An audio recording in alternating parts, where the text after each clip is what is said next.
Ok, les decía Hechos capítulo 19, versículos del 1 al 7, dice así la palabra de Dios. Aconteció que, entre tanto que Apolos estaba en Corinto, Pablo, después de recorrer las regiones superiores, vino a Éfeso y hallando a ciertos discípulos les dijo, ¿recibisteis el Espíritu Santo cuando creísteis? Y ellos le dijeron, ni siquiera hemos oído si hay Espíritu Santo. Entonces dijo, ¿en qué pues fuisteis bautizados? Ellos dijeron, en el bautismo de Juan. Dijo Pablo, Juan bautizó con bautismo de arrepentimiento, diciendo al pueblo que creyesen en aquel que vendría después de él, esto es, en Jesús el Cristo.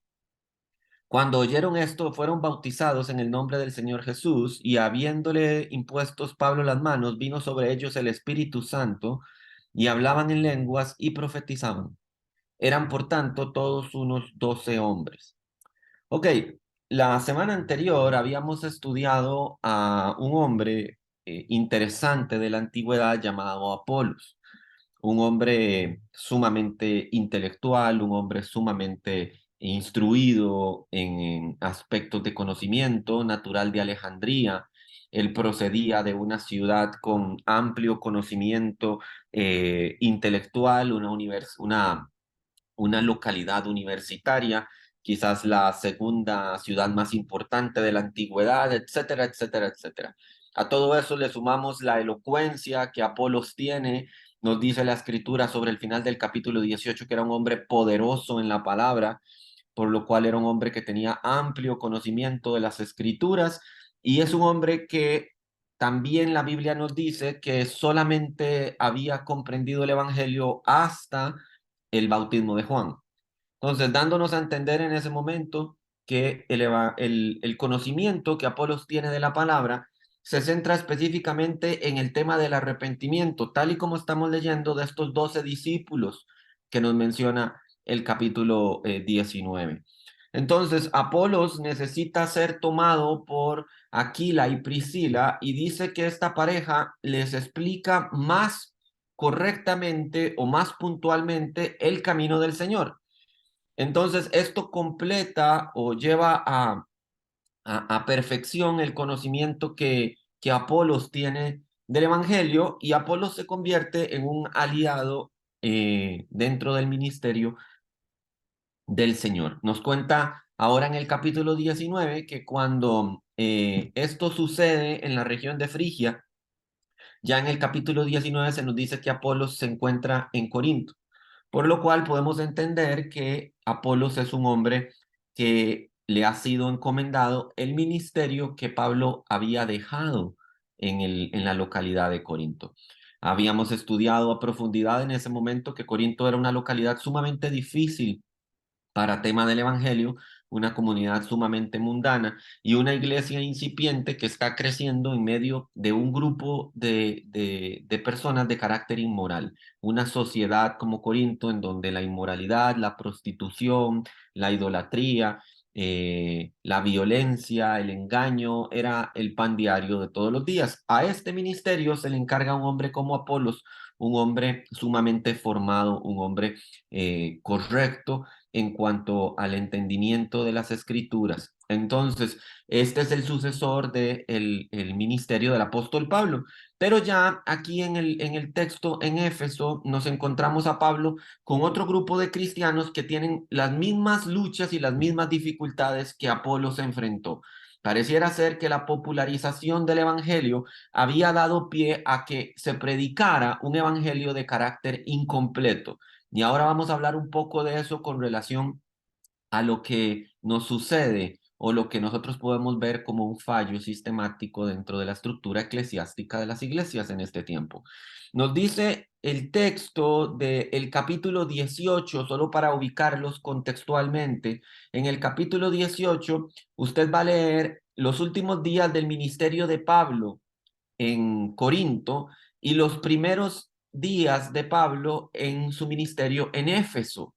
Entonces dice el capítulo 18, versículo 18, dice, mas Pablo, habiéndose detenido ahí muchos días, aquí todavía está en Corinto, después se despidió de los hermanos y navegó a Siria y con él Priscila y Aquila. habiéndose rapado la cabeza en Cencrea porque tenía hecho voto.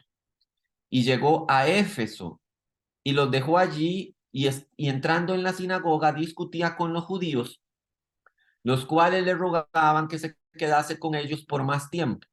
Entonces vean que el ministerio de Pablo en Éfeso, primeramente, resultó ser algo efímero, porque dice que le rogaban que se quedase con ellos por más tiempo, mas no accedió, sino que se despidió de ellos diciendo, es necesario que en todo caso yo guarde en Jerusalén la fiesta que viene, pero otra vez volveré a vosotros si Dios quiere, dice, y zarpó de Éfeso. Entonces, Pablo tuvo un ministerio efímero en Éfeso y entendemos que en ese momento en el que Pablo se encuentra en Éfeso, acontece lo que nos describe el capítulo 19, ¿verdad? Que nos dice, mientras Apolos estaba en Corinto, Pablo dice que después de haber recorrido todas las regiones superiores, dice, vino a Éfeso, versículo 1, estamos del capítulo 19, y dice, y hallando a ciertos discípulos, les preguntó si habían recibido el Espíritu Santo cuando creísteis. Entonces, la primera sección de esta enseñanza es el cumplimiento de una promesa certera. El cumplimiento de una promesa certera y leemos nuevamente los versículos 1 y 2. Dice, aconteció que entre tanto que Apolos estaba en Corinto, Pablo, después de recorrer las regiones superiores, vino a Éfeso, ya dimos ese contexto escritural, ese contexto histórico, y dice, y hallando a ciertos discípulos les dijo, ¿recibisteis el Espíritu Santo cuando creísteis? Y ellos le respondieron, ni siquiera hemos oído si hay Espíritu Santo. Note la situación que Pablo empieza a enfrentar en su ministerio en Éfeso. Para esto vamos a hacer un contexto histórico de quién es la iglesia de Éfeso, donde Pablo escribe la carta a los Efesios y desde donde Pablo escribe también las cartas para los Corintios, tanto primera como segunda de Corintios. Entonces, Éfeso, si usted lo recuerda también en nuestro amplio estudio del libro de Apocalipsis, fue la iglesia o la primera de las 7 iglesias del Asia Menor a la que el Espíritu Santo dirige un mensaje específico. Y Éfeso tiene una particularidad que nos ayuda a entender un poco lo que puede estar sucediendo para efectos de la enseñanza del apóstol Pablo ahí. Ok, Éfeso evidentemente ha tenido a los más grandes maestros de la edad antigua. Todos los grandes maestros de la iglesia antigua han desfilado por la iglesia de Éfeso. Es una iglesia que ha recopilado el mayor número de información doctrinal. Es una iglesia en donde se ha detenido para formar adecuadamente el evangelio y, sin embargo, es una de las iglesias que tiene el reproche más duro de todas las iglesias del Asia Menor a la que Apocalipsis se refiere. Escuche lo que dice Apocalipsis capítulo 2, versículos del 1 al 4, que es importante mencionar aquí. El Espíritu escribe a la iglesia de Éfeso y al pastor de la iglesia en Éfeso y le dice, escribe al ángel de la iglesia en Éfeso, el que tiene las 7 estrellas en su diestra, el que anda en medio de los 7 candeleros de oro, dice esto, yo conozco tus obras y tu arduo trabajo y paciencia y que no puedes soportar a los malos y has probado a los que dicen ser apóstoles y no lo son y los has hallado mentirosos y has sufrido y has tenido paciencia y has trabajado arduamente por amor de mi nombre y no has desmayado. Y aquí todo lo que nos ha dicho el texto es digno de resaltar y es digno de los más grandes atributos eclesiásticos que pudiera tener una iglesia, no solo en la edad antigua, sino incluso en nuestra edad presente. Considere si lo que el Señor tuviera que decir acerca de usted como cristiano fuera que Él conoce su arduo trabajo y su paciencia, que Él conoce que usted sabe soportar a los malos y que también sabe poner a prueba a los falsos maestros y poderlos hallar como mentirosos, si él sabe que usted ahí desde donde se encuentra ha pasado persecución y sufrimiento a causa del evangelio, que usted ha tenido paciencia, el cual es un fruto del Espíritu, y ha trabajado arduamente en el ministerio por amor al nombre del Señor, y que usted lo ha hecho incansablemente sin esperar nada a cambio, usted creo que se sentiría muy bien de parte del Señor. Sin embargo, el versículo 4 da una declaración sepulcral, categórica, que dice, pero tengo contra ti que has dejado tu primer amor. Así que esto es categórico para la iglesia de Éfeso, es fuertísimo lo que el Señor le empieza a decir a una iglesia en donde parece ser, y según lo que leemos en el libro de los Hechos, Apolos ha predicado ahí, Pablo ha predicado ahí, se nos dice que Timoteo ha estado ahí, que los grandes maestros de la edad antigua han desfilado por el púlpito de la iglesia en Éfeso, y aunque la iglesia ha aprendido muy bien lo que tiene que hacer de manera doctrinal, parece ser que en el tema espiritual el amor al Señor se ha enfriado. Y vea lo que le dice el Señor: recuerda por tanto de dónde has caído y arrepiéntate y haz las primeras obras, pues si no vendré por ti y quitaré tu candelero de tu lugar y si no te hubieres arrepentido. Vea qué mensaje más fuerte se le da en el libro de Apocalipsis a la iglesia en Éfeso. Y esta es la iglesia en donde en el libro de los Hechos, en el capítulo 19, encontramos cristianos. Esto es extraordinario. Encontramos cristianos que no tienen ni idea qué es el Espíritu Santo y nunca han oído hablar de él. Aquí se nos suscitan varios temas de carácter trascendente a la hora de analizar los hechos que el libro nos está mencionando. En primer lugar, y esto es muy importante, Pablo al llegar a Éfeso y hablar con estos discípulos, se da cuenta que hay algo que falta. No podemos decir que el ministerio de Pablo a lo largo de la Edad Antigua transcurriera y no tenemos ningún efecto documental ni en el libro de los Hechos ni en las epístolas, que Pablo lo primero que hiciera cuando llegara y conociera a un cristiano les preguntara, ¿y ya tienen el Espíritu Santo? Como sucede en muchos de los ministerios televangelísticos que hemos visto desde la pluralización de este efecto carismático de los años 80 a nuestra fecha, pareciera ser que la mayoría de televangelistas tienen la muletilla de hacer algo que Pablo nunca hizo. Reciban el Espíritu Santo, tenga el Espíritu Santo, ahí le mando el Espíritu Santo, le soplo al Espíritu Santo. Nunca escuchamos ni leímos que el apóstol Pablo hiciera tal cosa. Pero parece ser que cuando llega a esta comunidad en Éfeso, y no decimos a toda la comunidad, sino sobre el final de esta sección, en el versículo 7 dice, eran por todos unos 12 hombres. O sea que dentro de toda la comunidad de cristianos en Éfeso, Pablo encuentra un grupo como de 12 hombres que no tienen ni idea de dónde están parados, que no tienen ni idea, y los mismos confiesan, no hemos escuchado ni hablar del Espíritu Santo. Entonces, aquí es algo de verdad crítico, porque lo que nos muestra es que pareciera ser, y luego vamos a andar un poquito más en la segunda sección, es que se ha pluralizado en la antigüedad la predicación de un evangelio que llega hasta Juan, pero que no trasciende para más allá. O sea, pareciera ser que tanto un hombre como Apolos, que viene de Alejandría y que ha leído todo lo que puede leer hasta que su vista se ha gastado de leer y de conocimiento, dice el texto en el capítulo 18 que Apolos conocía hasta el bautismo de Juan. Y ahora Pablo se va a otra localidad en Éfeso y encuentra exactamente el mismo problema con cristianos que no tenían ninguna relación con Alejandría, ni con Apolos, ni con ninguno de los maestros de la antigüedad. Ellos dicen, conocemos hasta el bautismo de Juan. Entonces, pareciera ser que al mismo tiempo que el evangelio verdadero corría para ser predicado, un evangelio incompleto también corría paralela o equivalentemente a este y estaba mal formando a los cristianos. Ahora, este es el segundo punto que debemos analizar. Se les llama discípulos de la misma manera en que se llama discípulo a casi todos los cristianos en el Nuevo Testamento.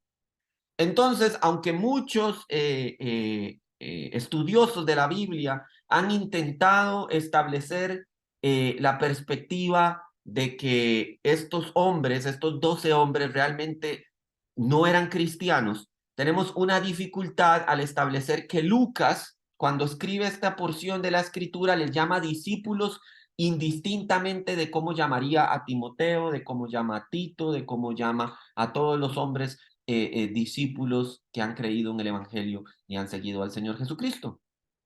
Entonces, si Lucas hubiera querido llamarlos como sencillamente discípulos de Juan, lo habría hecho, porque sabemos que muchos de los discípulos de Juan tuvieron un ministerio activo, verdaderamente activo en la edad antigua. Entonces, al tiempo en el que se estaba predicando el Evangelio, por medio de Pablo, por medio de Apolos, por medio de Juan, por medio de Pedro, por medio de los apóstoles, también los discípulos de Juan seguían bautizando personas. Entonces, note qué es lo que sucede cuando la gente se aferra a una forma de doctrina. Nosotros no fuimos llamados a aferrarnos a una forma de doctrina, sino a aferrarnos al Señor Jesucristo. Entonces, esto cambia un poco la perspectiva de lo que Pablo empieza a percibir se ha pluralizado en la Edad Antigua. Ya no era solo un tema de anunciar el Evangelio, sino darse cuenta que había defectos y fallas en los Evangelios o el Evangelio que se estaba predicando en la Edad Antigua. Así que note que lo que Apocalipsis está mencionando de Éfeso era una situación real que ya está aconteciendo en el libro de los Hechos, que al mismo tiempo en el que estaba la sana doctrina, había una mala doctrina o una doctrina incompleta. Y eso es de muchísimo cuidado porque malforma al creyente pensándole o haciéndole saber que es salvo, pero sin la noción de saber que carece de algo fundamental. Entonces, esta discusión hoy en día nosotros la tenemos pues prácticamente a diario con muchos de los cristianos que parece ser ignoran lo que se siente ser llenos del Espíritu. Porque esto es también muy particular. Quiere decir que estos discípulos, probablemente cristianos, que Pablo encuentra y que después de charlar un tiempo con ellos se da cuenta o el Espíritu Santo le alerta a Pablo en su corazón que hay algo que no está bien ahí, que hay algo que le está haciendo falta a este grupo de 12 hombres. Parece ser que estos 12 hombres ignoran completamente. Y esto es, ¿cómo puede un cristiano no saber o no estar seguro si tiene al Espíritu Santo? Nadie quizás hace esa pregunta exegética para preguntarse, ¿cómo es posible que te haces llamar cristiano, que la Biblia incluso menciona acerca de ti que eres discípulo, seguidor de Cristo, pero ignoras que hay un poder que puede llenar tu vida, que puede llenar tu corazón y que dirige tus pasos? Entonces, quizás dentro de nuestra perspectiva pudiera parecer absurdo, pero dentro del contexto de Pablo estaba sucediendo. La gran pregunta es si usted cree si eso sucede hoy en día. Que dentro de las iglesias haya cristianos que puedan haber entendido intelectual o racionalmente el mensaje del Evangelio, pero que vivan su vida completamente ausentes del entendimiento del Espíritu Santo y de lo que el Espíritu Santo hace necesariamente en la vida del creyente. Quiere decir que hay cristianos hoy en día que su vida está siendo dirigida por sus pensamientos, por sus ideologías, por lo que conoce acerca del Evangelio, toman decisiones racionales sobre la base de lo que ellos creen es correcto, pero no tienen una dirección propia espiritual que les haga entender que van por un camino distinto, diferente y más elevado que el resto de las personas. Quiere decir que hay cristianos que conocen limitadamente los beneficios y las responsabilidades que les son conferidas en el reino de Dios. Quiere decir que hay cristianos que no pueden tener entendimiento en su vida de si están haciendo algo incorrecto o malo porque carecen del Espíritu Santo en sus vidas.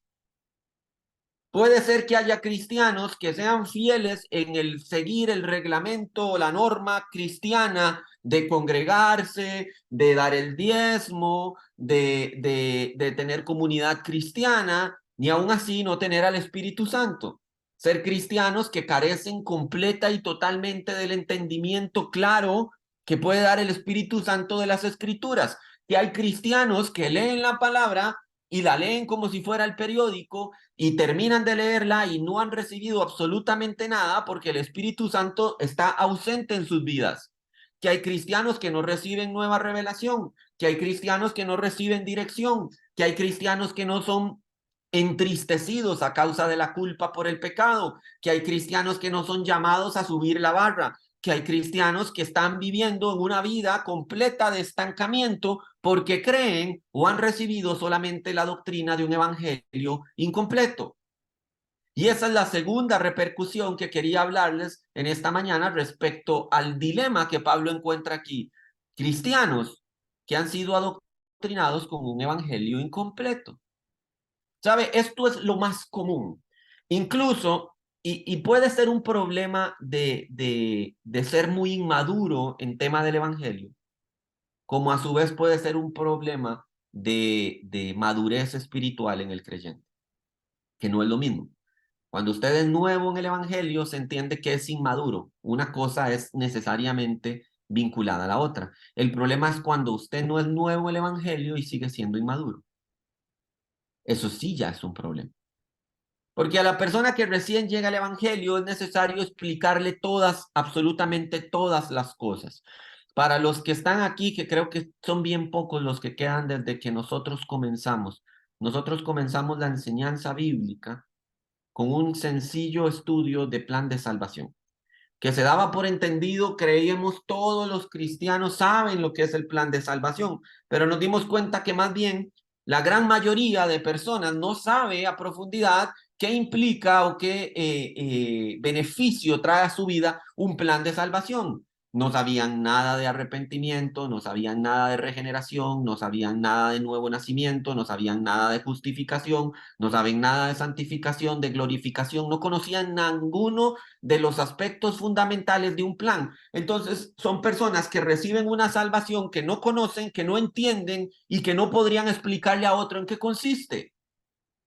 ¿Cómo es posible que un cristiano, así ya sea nuevo, no pueda dar fe de su testimonio en Cristo Jesús, de lo que Cristo ha hecho en su vida, con un entendimiento claro de lo que es la regeneración, de lo que es la justificación, de lo que es la glorificación, de lo que es la santificación? La mayoría de personas dicen, no lo sé. Si no lo sabe, usted tiene un conocimiento parcial o incompleto de la escritura. Ahora, si usted es nuevo en el evangelio, necesita llevar un curso discipular que le vaya guiando en cada una de esas etapas para que usted vaya entendiendo en qué nivel espiritual se encuentra. Y eso está bien, es entendible para una persona con menos de un año de ser cristiano. El dilema es cuando una persona ha pasado años de ser cristiano y alguien le pregunta y le dices, explíqueme qué es la glorificación, y no sabe decirlo. Quiere decir que no puede dar fe de una esperanza futura que hay en su vida. Entonces empiezas a decir, ¿cuántos años de cristiano tienes? Ah, yo conocí al Señor en el 70 y pico.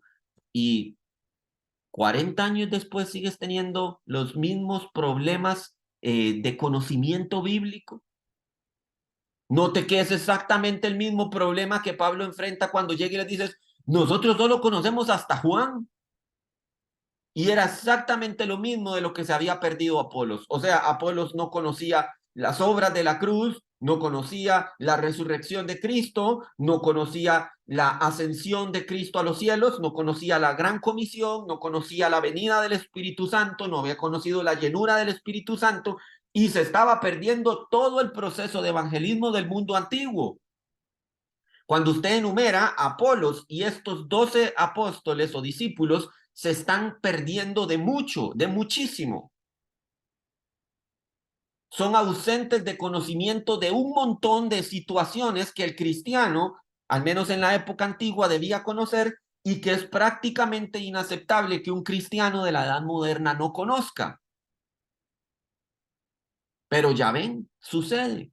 Y dentro de las iglesias sucede y acontece que hay muchísimos cristianos que desconocen completamente las obras del Espíritu y viven una vida dirigida por un cristianismo más de forma catedrática, más de forma doctrinal que un cristianismo de manera espiritual. Y el cristianismo debe experimentarse en ambas, ni bajo la ignorancia de lo que la escritura establece, ni bajo la ausencia de experiencia espiritual. Y aquí encontramos a este primer grupo de cristianos preguntando, diciendo, ni siquiera hemos oído si hay Espíritu Santo. Ni siquiera hemos oído si hay Espíritu Santo. Segunda sección. Entonces, ¿en qué fuisteis bautizados? Es lo que Pablo les pregunta en el versículo 3. Dice, entonces dijo, ¿en qué fuisteis bautizados? Ellos dijeron, en el bautismo de Juan. Dijo Pablo, Juan bautizó con bautismo de arrepentimiento, diciendo, el pueblo que creyese en aquel que vendría después de él, esto es, en Jesús, el Cristo. Vea, Pablo les explica básicamente qué hay más allá del bautismo en aguas. Pero considere esto, en la edad antigua había hombres, había mujeres que estaban predicándole a los demás que el bautismo de Juan era todo lo que necesitaban para ser salvos. Cualquier similitud con la doctrina de Iglesia Bautista es coincidencia, ¿no? Y así nacen las sectas, así nacen las desviaciones o las diferencias doctrinales en las distintas religiones. Yo no digo que la denominación bautista sea una secta, pero da un énfasis desmedido sobre la importancia del bautismo, como si el bautismo realmente le lavara los pecados a la persona. Mire, usted está muy sucio de pecados, hasta se le nota. Vamos a sumergirlo en agua bastante, vamos a echar cloro y detergente para quitarle ese pecado de manera espiritual, pero se lo quitamos. Que si usted no es bautizado en una denominación, realmente tenemos dudas de si usted ha nacido de nuevo. Entonces, hay muchísimas circunstancias que hacen pensar que aún hoy en día hay personas que dan excesivo énfasis en un aspecto que era transitorio. No estoy diciendo que las personas no se deben bautizar, porque Cristo mismo lo hizo. Pero lo que le estoy diciendo es que el bautismo de Juan era sencillamente una preparación para lo que había de venir. Y el mismo Juan lo anunció. Juan dijo pero viene después de mí uno más grande, que yo no soy digno ni siquiera de atarle el cordón de sus sandalias. Entonces, note que estos hombres, estos 12 discípulos, ignoraban incluso el testimonio que Juan había dado de Cristo. Ignoraban que después del arrepentimiento hay algo más. Y esto es, digamos, historia viva.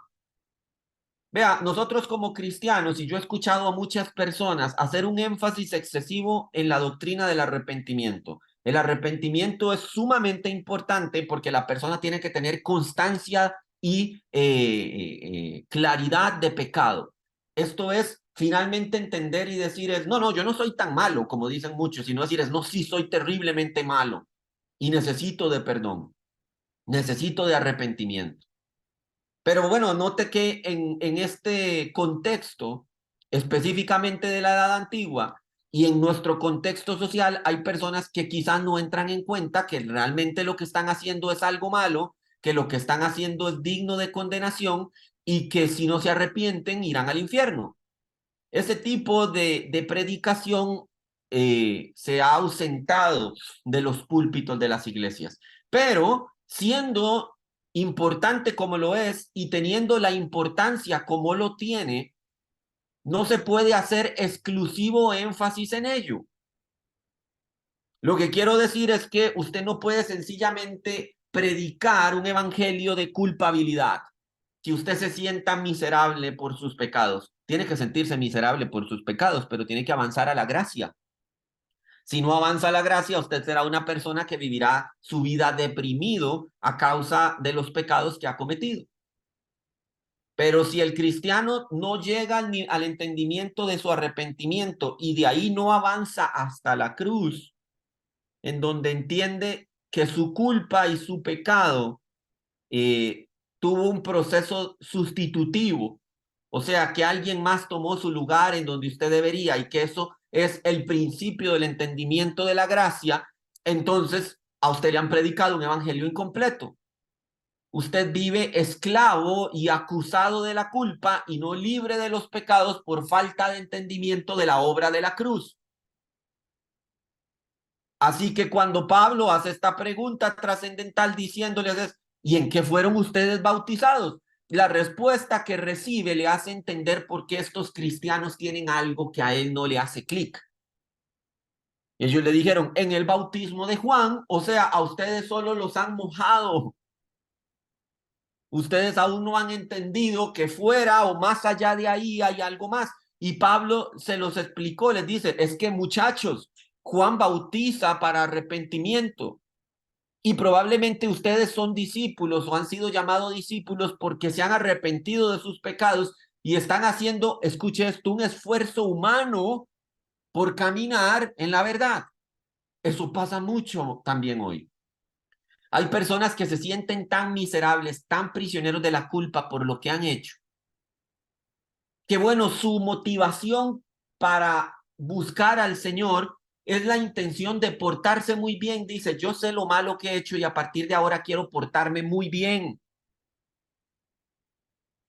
Y eso a veces construye el fundamento de toda la creencia de vida cristiana que ellos tendrán desde ese momento en adelante. Esto es, y viven bajo esta noción es, yo no le puedo fallar a Jesús, lo cual está bien, pero no es por nuestra fuerza y no es bajo nuestro entendimiento o porque nosotros vivamos con temor de fallarle. Esto es porque Él ya consumó la obra. Entonces, Juan les explica, les dice, perdón, Pablo les explica, Juan bautizó con bautismo de arrepentimiento, diciendo al pueblo que creyesen en aquel que vendría después de él. Pablo les está explicando, diciendo, ¿sabían ustedes que en el Cristo en el que ustedes creen trascendió más allá de solamente el arrepentimiento? Trascendió más allá que solo el bautismo. Esto es, y él les explica, esto es en Jesús el Cristo, en Jesús el Mesías, en Jesús el ungido, en Jesús el escogido, ya no más Juan. Hay algo que está sumamente mal de entrada cuando Pablo entrevista a estos cristianos. Y esto es que ningún cristiano verdadero dentro del proceso de experiencia cristiana nombraría a Juan. ¿Me explico? Cuando yo le pregunto a usted acerca de su testimonio en Cristo Jesús, usted solo le da la gloria a Cristo. Usted dice, es por la misericordia de Cristo, yo estaba en pecados y Cristo me rescató. Si usted se da cuenta, en ninguna de nuestras frases de testimonio figura el nombre de Juan o de alguna otra persona. Imagínese que usted diga es, ¿y cómo conoció usted a Cristo? Uy, vieras que es que yo estaba leyendo a los salmos y David, el rey David es un hombre tan extraordinario que yo de verdad sigo los pasos del rey David. Usted dice, algo anda raro aquí, porque en ninguna confesión de fe correcta respecto a nuestra experiencia cristiana se vincula la figura de ningún hombre fuera de aquel sobre el que el Espíritu de Dios derramó su gracia, el ungido de Jehová. Entonces tenemos que entender que Pablo de entrada cuando dices Juan, pero ¿por qué Juan? En ninguna de las otras confesiones cristianas que hemos leído fuera de Apolos y de estos 12 discípulos se nos menciona el nombre de Juan. Usted empieza a poder identificar cómo es que el Espíritu Santo guía a Pablo a hacerles entender que algo en estos hombres no estaba bien. Trascendemos más allá del arrepentimiento. Si usted solo siente remordimiento por lo que ha hecho, entonces usted tiene que entender que necesita gracia para que pueda ser sanado su corazón y limpio su pecado y que toda la gloria de este acto salvífico es virtud del Señor Jesucristo, no virtud de su esfuerzo humano por mantenerse fiel y digno ante el Evangelio. Eso incluso el Espíritu Santo lo da a los creyentes, no bajo su esfuerzo intelectual y entendimiento cognitivo de lo que el Evangelio menciona, sino porque el Espíritu Santo lo revele, y no porque usted se sienta sumamente mal por su pecado, que el Espíritu Santo también lo da conciencia de pecado. Su evangelio o el conocimiento del evangelio que usted profesa está completo, porque el Espíritu Santo no solo crea conciencia de pecado, sino que dirige los corazones de las personas arrepentidas hacia la cruz de Cristo para que ahí sea depositada su carga y sea libre de todas sus transgresiones. Entonces, Pablo, a manera muy simple pero fundamental, da en el corazón del problema de estos cristianos. A ustedes les han vendido un evangelio parcial y el evangelio parcial no es el verdadero evangelio. Vean, el que yo diga una verdad a medias no la convierte en verdad. Se debe decir todo lo que corresponde a la verdad para poder decir usted está hablando conforme a derecho. Y la otra cuestión es que un evangelio no es verdadero si solo menciono una parte del evangelio. Ese era exactamente el mismo problema que experimentaban los de la sinagoga. Los de la sinagoga creían en algo que nosotros consideramos al día de hoy verdadero. Sí, todo el Antiguo Testamento el cristiano le da la validez que representa, pero no nos quedamos ahí. Para nosotros la revelación del Antiguo Testamento es parcial porque después de Cristo hay una nueva revelación vinculada a la obra del Espíritu Santo. Entonces, una revelación parcial convierte cristianos parciales. Y si usted me entiende bien, no existen cristianos parciales. Entonces, y tercera sección, culmino con esto, Pablo se ve en la necesidad de hacer algo que ha generado una enorme confusión en la iglesia contemporánea. Y esto es lo que las iglesias de corte carismático han llamado el bautismo del Espíritu Santo. Y usted ya sabe a qué me refiero porque en esta iglesia también nos dimos a la tarea de explicar toda la obra del Espíritu Santo. Entonces, cuando hay cristianos de corte carismático, asambleas de Dios, corte pentecostal, y ustedes saben a todo lo que yo me refiero, cuando leen lo que acontece a partir del versículo 5, entonces se llena de efervescencia su sentimiento religioso al decir, sí existe un bautismo en el Espíritu Santo y yo sí puedo recibir visiblemente el Espíritu Santo con manifestación de lenguas. Entonces me está haciendo falta algo en mi vida cristiana. Dice el versículo 5, cuando oyeron esto, fueron bautizados en el nombre del Señor Jesús. Y habiéndoles impuesto Pablo las manos, vino sobre ellos el Espíritu Santo y hablaban en lenguas y profetizaban, y eran por todos unos 12 hombres. Entonces, sobre la base de la experiencia, escuche esto porque estadísticamente también presenta un absurdo. Sobre la base de la experiencia de 12 hombres puntuales, un cierto grupo religioso ha establecido toda una doctrina general del bautismo en el Espíritu Santo. O sea, porque a 12 hombres en la antigüedad, en un único caso donde Pablo impone las manos y pide que sobre ellos venga el Espíritu Santo, porque claramente a ellos les hacía falta algo, sobre la base de la experiencia de 12 hombres, nos han intentado plantear que el bautismo en el Espíritu Santo es real para todos los creyentes, que si usted no recibe el don de lenguas o el don de profecía manifiesto y visible ante toda la congregación, usted como creyente es tan incompleto como estos 12 discípulos que nos está hablando el libro de los Hechos. Entonces, note el absurdo. No podemos hablar de una doctrina espiritual vinculada al testimonio de solo 12 personas, de las cuales, si realmente fuera tan trascendente, se nos diría algo más que solo esta mención. Pero esta única mención bíblica no es argumento válido, y luego lo vamos a desmantelar, del por qué creer que el cristiano necesita un paso adicional después de creer en Cristo Jesús. Ahora, lo que sucede con esto es que, porque entonces usted podría argumentar, y primer punto en esta sección, usted podría argumentar, pero a ver, pastor, claramente a ellos les hacía falta el Espíritu Santo, pero usted nos dijo que eran discípulos. Si eran discípulos, quiere decir que ya tenían el Espíritu Santo, y si ya tenían el Espíritu Santo, ¿para qué necesitaban que Pablo les diera el Espíritu Santo. Bueno, Pablo no se los da y interpusiera sobre ellos las manos para que recibieran el Espíritu Santo. Entonces hay una incongruencia ahí. Parece ser que los carismáticos tienen razón. No, no tienen razón por una cosa, por el testimonio que estos hombres están dando. Ellos se les llama discípulos, pero han llegado hasta el Evangelio según Juan. O sea, esto es, ellos no conocen más allá de Juan.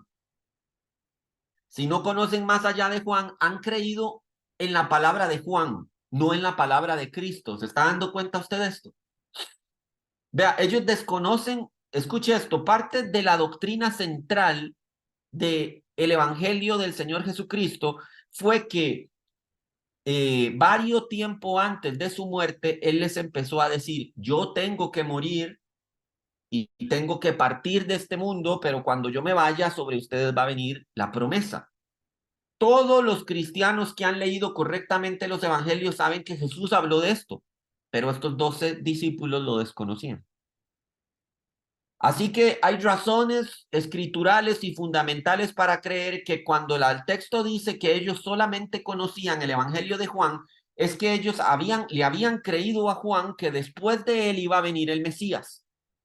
Pero ellos no conocían si ya había venido, ellos no conocían lo que había hecho, ellos no conocían sus promesas, no conocían su testimonio, no conocían sus milagros, no conocían la esencia central de su doctrina, no conocían de su resurrección, no conocían nada. Entonces se da cuenta, ellos han creído a lo que les han mencionado, pero evidentemente les falta una enorme e importante y trascendental revelación del Evangelio. Entonces, no es lo mismo nuestro contexto social. Entienda, por favor, que no es lo mismo. Yo hoy en día, por más escéptico que pueda ser ante las cosas religiosas, yo no puedo argumentar que no hay un conocimiento completo. Una cosa muy diferente es en la antigüedad, en donde todo era de transmisión oral, y otra cosa muy diferente es cuando usted tiene la fidelidad de la escritura a mano. Entonces, usted como cristiano hoy no podría argumentar y decir, es que yo solo conozco hasta Juan. Bueno, usted conoce solo de Juan por vagabundo y porque no le gusta leer la Biblia. Pero si leyera y terminara de leer, se daría cuenta que pasaron muchas otras cosas después de Juan. Y se daría cuenta que incluso la revelación está finalizada y completa hasta el Apocalipsis. Que el Apocalipsis le narra de forma escatológica todo lo que va a acontecer, incluso cuando estos cielos y esta tierra dejen de ser, y le dirá cómo será la nueva creación, porque dice la escritura que Dios hará cielos nuevos y tierra nueva. Entonces usted no necesita ni siquiera anticiparse, mira, qué es lo que habrá pasado después de Lázaro. No necesita, solo tiene que seguir leyendo y tendrá revelación completa de lo que Dios ya ha establecido como la consumación final de su plan eterno. Algo que estos primeros cristianos no tenían y no tenían la opción de alcanzar. Si alguien a ellos no llegaba para decirles hey muchachos, hay algo más, hay mucho más que después de Juan el Bautista, si alguien no llegaba a decirles esto, no tenían la opción de ir a una biblioteca y conseguir un Nuevo Testamento completo y poder leer en qué consistió todo lo demás. Entonces, había una limitante escritural y había una limitante en el contexto social. Nadie había llegado a estos creyentes para decirles, hay algo más. De la misma manera que Aquila y Priscila tuvieron que tomar a Apolos para decirle, Apolos, hay algo más. Estás hablando muy bonito, muy elocuente, tienes mucha facilidad de palabra, pero te enclochas cuando llegas donde Juan. Llegas hasta Juan y no sabes cómo más avanzar. Y lo mismo sucede con estos creyentes. Llegan estos creyentes y ni siquiera, escuche de nuevo lo que el texto está diciendo. El texto está diciendo, para que le confirme a usted que ellos todo lo recibían por transmisión oral, ellos dicen, ni siquiera hemos oído si hay Espíritu Santo. En otras palabras, nadie había venido a contarnos que esto había pasado más allá del bautismo de Juan. Entonces, Pablo les explica, dice, hay más, hay mucho más que el bautismo de Juan y ustedes necesitan recibir esto. Porque Juan mismo lo dijo, es, yo bautizo con agua, pero vendrá después de mí alguien que os bautizará con Espíritu Santo y fuego. ¿Se dio cuenta? A ellos sí les hacía falta un bautismo porque desconocían todo lo que había pasado después de Juan. No es que es una doctrina general, no es que ahora va a venir, no, qué sé yo, Graving y me va a decir, pastor, yo quiero recibir ese bautismo de Espíritu Santo y fuego. Yo digo, no, porque usted ya recibió toda la revelación que hay desde Juan el Bautista hasta el Apocalipsis. No es que usted necesita ser bautizado con Espíritu Santo y fuego. Ellos no sabían lo que Cristo podía hacer por ellos. Usted sí lo sabe. Son casos distintos que se deben juzgar de manera distinta. Ellos dicen, no habíamos oído, nadie nos había contado. Entonces, para ellos esto no es sencillamente subir de grado. Lo que Pablo está haciendo es clase de reposición. No sé si usted se está dando cuenta, decirles, muchachos, ustedes no han recibido todo lo que ya hay un montón de cristianos que han recibido de primera entrada. Lo que yo estoy haciendo con ustedes es sentarlos para darle un cursito de nivelación, porque ustedes están muy atrasados. ¿Cómo es que usted no sabe que Jesús murió en la cruz? ¿Cómo es que usted no sabe que Jesús resucitó al tercer día? ¿Cómo es que no sabe que dio testimonio por más de 40 días a más de 500 hombres? ¿Cómo es que usted no sabe que nos dio una gran comisión de evangelizar a las personas y bautizarlas en el nombre del Padre, del Hijo y del Espíritu Santo? ¿Cómo es que usted no sabe que ascendió a los cielos en una nube? ¿Cómo es que usted no sabe que un ángel le dio promesa a la iglesia diciendo, este mismo varón que visteis ascender a los cielos, así mismo como le visteis partir, le veráis regresar? Entonces, ustedes no tienen esperanza de que Cristo regrese porque no saben nada más allá de Juan. Ustedes se perdieron Pentecostés, muchachos. Pentecostés fue el evento. En Pentecostés descendió el Espíritu Santo por primera vez y no se ha ido. Pero no te cuenta todo el curso de nivelación que estos 12 discípulos no han llevado. Así que aquí lo que están poniéndose es al corriente. Y se nos ha dicho que hay un bautismo posterior. No, no era un bautismo posterior, esta era una clase de reposición. Usted no quiere estar en esa clase. El que está en la clase de reposición es porque se ha perdido de mucho. Y yo creo que usted ya empieza a entender cuál es el mensaje y cómo es que va avanzando los aspectos en el tema escritural.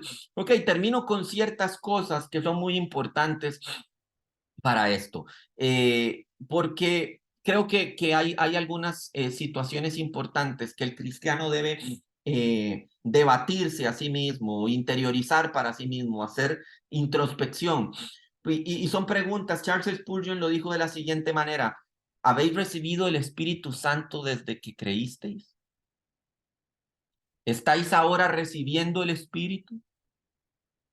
¿Estáis viviendo bajo su influencia divina? ¿Estáis llenos de su poder? Háganse esta pregunta personalmente. Me temo que algunos maestros tendrán que admitir que saben poco sobre si hay un Espíritu Santo y otros tendrán que confesar que aunque han disfrutado un poco de su obra de salvación, no conocen mucho de su influencia ennoblecedora y santificadora, predicó Charles Spurgeon. Dios siempre quiere que vayamos más profundo. Termino con estas conclusiones. Tendemos a tomar solo un sorbo donde podríamos beber abundantemente.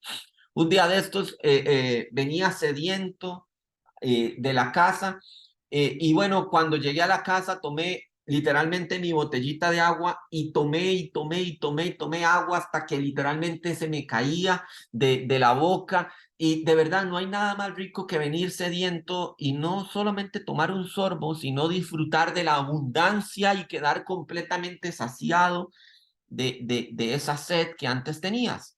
Entonces, hay muchos cristianos que solo vienen y toman un sorbo cuando podrían beber hasta estar saciados. Bebemos abundantemente donde incluso hasta podríamos sumergirnos y y solo nos mojamos donde realmente podríamos estar hasta nadando. La mayoría de nosotros necesitamos ser motivados a profundizar más y más en las cosas del Espíritu Santo. Y gran parte de la iglesia que se ha alejado de las doctrinas pentecostales ha caído en el error del escepticismo y decir es, para yo no caer en el montón de abusos doctrinales en los que han caído los grupos carismáticos, entonces más bien me aparto completamente y no doy la más mínima cabida a la manifestación espiritual. Entonces, y a eso le quieren llamar doctrina equilibrada. Nunca un extremo podrá ser equilibrado. Es una locura. El pretender y decir, es más, como en aquella iglesia, la gente anda gateando como perro y anda ladrando y unos se ríen y otros caen en trance y otros bailan y brincan y todo. Yo no voy con eso. Así que por otro lado, entonces, le llamo doctrina equilibrada a ser completa y totalmente frío y escéptico al mover espiritual. Entonces, no, quiero decirte que eso no es equilibrio. El equilibrio nunca podría ser irse a un extremo negativo del otro. Eso se llama que quedaste traumatizado por lo que viste y has negado la puerta a que el Espíritu Santo realmente pueda hacer cosas diferentes contigo. Y bueno, si hay alguien que parece no saber si tiene el poder y la presencia del Espíritu Santo en su vida, es justo asumir que no lo tiene. O sea, si una persona, si usted le pregunta y le dice, ¿usted tiene el poder del Espíritu Santo? Y esa persona no sabe responder con un categórico sí, es porque probablemente no lo tenga. Porque si lo tienes, deberías saberlo. Charles Spurgeon, y termino con esto, dice, dale a un hombre una carga eléctrica y te aseguro que lo sabrá. Pero si tiene al Espíritu Santo, lo sabrá aún más. Vea, usted no mete un clavo en un enchufle y usted luego dice, dudo si es que me llevé un golpe eléctrico. No, usted lo sabe inmediatamente, incluso hasta se regaña a usted mismo. David, qué estúpido que sos, ¿por qué se te ocurre meter un clavo en un enchufle? Lo sabes inmediatamente. Así que un cristiano que se debate entre saber o no saber si tiene el poder del Espíritu Santo, es probablemente no lo tenga. Esto no es algo que usted deba esperar. Nosotros podemos saber. Uno puede saber si está lleno y gobernado del Espíritu Santo o no lo es. De la misma manera que si sabes si algo te golpeó, si un choque eléctrico te dio, sabes si el Espíritu Santo habita. Y algo sumamente importante es si permanentemente el Espíritu Santo habitó en usted y usted le dio cabida al Espíritu Santo para hacer. Porque hay muchos cristianos que podemos decir es, el Espíritu Santo habita en ellos. Eso es lo que ellos no se han percatado. Entonces viven una vida carente de poder, carente de victoria porque no dan cabida al Espíritu para que haga y controle su vida de manera completa.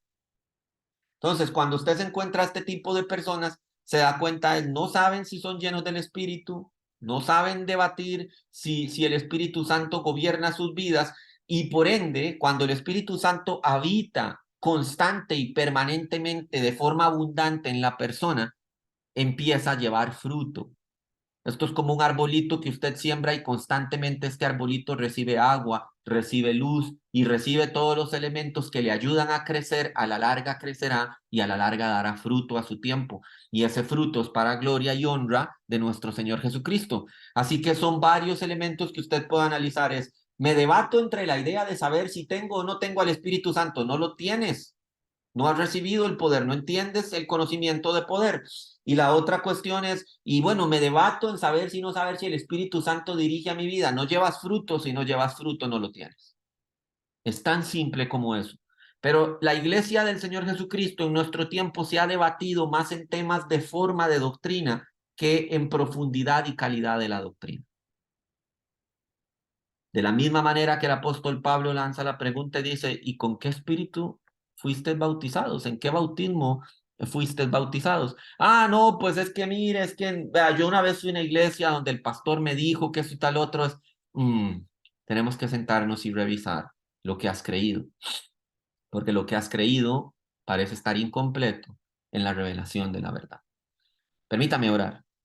Padre, gracias te damos en esta mañana porque nos has hablado respecto al entendimiento que debemos tener cada creyente de lo que el Espíritu Santo es y hace en nuestras vidas. que tenemos que llegar al entendimiento de lo que el Espíritu Santo puede llevarnos a hacer en nuestra vida cristiana.